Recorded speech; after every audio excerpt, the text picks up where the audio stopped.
વડોદરાના ડભોઈ પંથકમાં છવાયો વરસાદી માહોલ। ચાંદોદ, કરનાળી, નવા જૂના માંડવા સહિતના ગામોમાં વરસાદ વરસ્યો।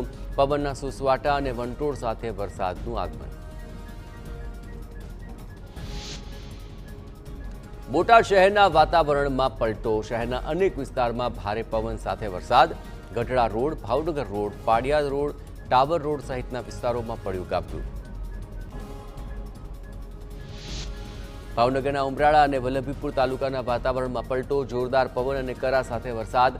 નવા ગામ, લીલિયાના, પીપળી સહિતના ગ્રામ્ય વિસ્તારોમાં વરસાદી માહોલ। અમરેલી જિલ્લાના વાતાવરણમાં પલટો આવ્યો। ખાંભા શહેર સહિત ગ્રામ્ય વિસ્તારોમાં વાતાવરણમાં પલટો છે। ખાંભા, બોરાળા, ખડાધાર, ધાવડિયા સહિત ધોધમાર વરસાદ। અમરેલીના બાબરામાં 2 કલાકમાં 2.5 ઇંચ વરસાદ ખાબક્યો। બાબરા પંથકના મોટાભાગના ગ્રામ્ય વિસ્તારોમાં વરસાદ પડ્યો। ખેડૂતો કરશે વાવણીના શ્રી ગણેશ। સૌરાષ્ટ્રના મધ્ય ગીર જંગલમાં વરસાદની એન્ટ્રી। સુપ્રસિદ્ધ તુલસીશ્યામ મંદિર વિસ્તારમાં વરસાદ। આસપાસના જંગલોમાં પણ વરસાદ વરસ્યો। ગીર જંગલમાં પ્રથમ વખત ધોધમાર વરસાદ।